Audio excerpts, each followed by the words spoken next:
Hey there, friends. I don't know when the last time you made a Moodle quiz was, but I played with one yesterday and I was amazed at how slick it was. So first I'm going to add an activity and I'm going to call it quiz. When it pops up, I'm going to make a quiz about Tinkercad. Once you name your quiz, you can add a description. Add a description if you'd like. I ignore the timing with mine. I'm going to switch it to 2 attempts, and I'm going to allow the highest grade. Under layout, I want the entire quiz all on one long page.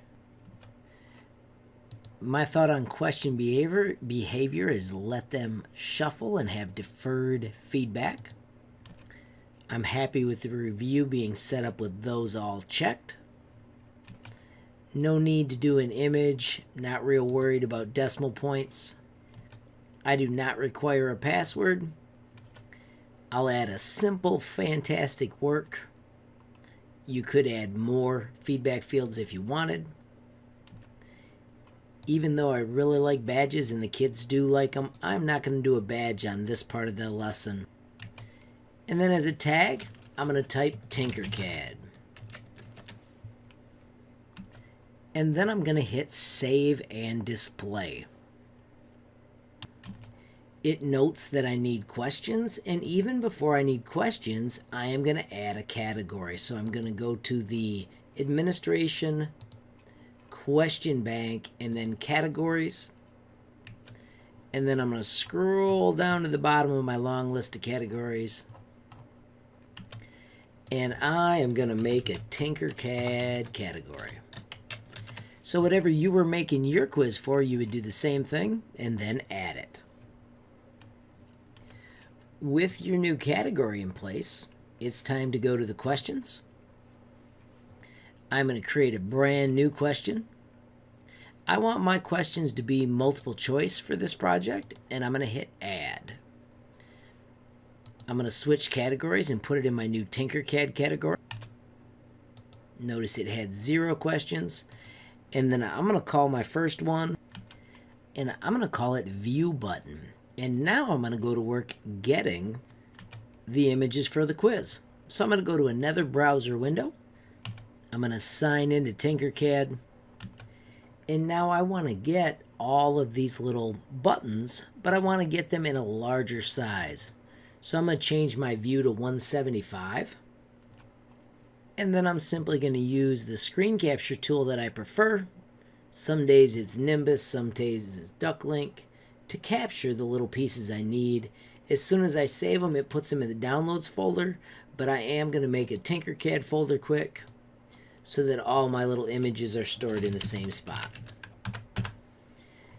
I'm not going to worry about naming them because I can do them by picture in a minute. Let me show you how. And now you can see I named my question view button, which is this view cube. And then I'm going to write the question right here. So I'm going to put which of the following is the view cube. And then I move down to my answers. And I'm going to give the view cube choice 1. And look at that. I can simply drop it in the box, give it 100%. And then add 2 more for the other ones, or 3 more.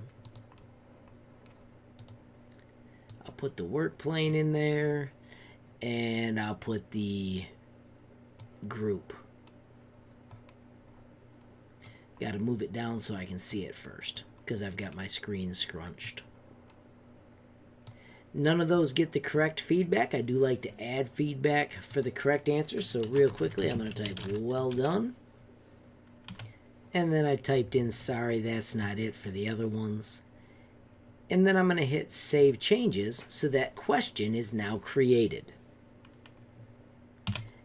And right here is my favorite part of the process. I duplicate the question. When it pops up, I change the name. This one, I'm going to make it the home button. I don't really care about the word copy, but I will get rid of it just because it looks a little nicer.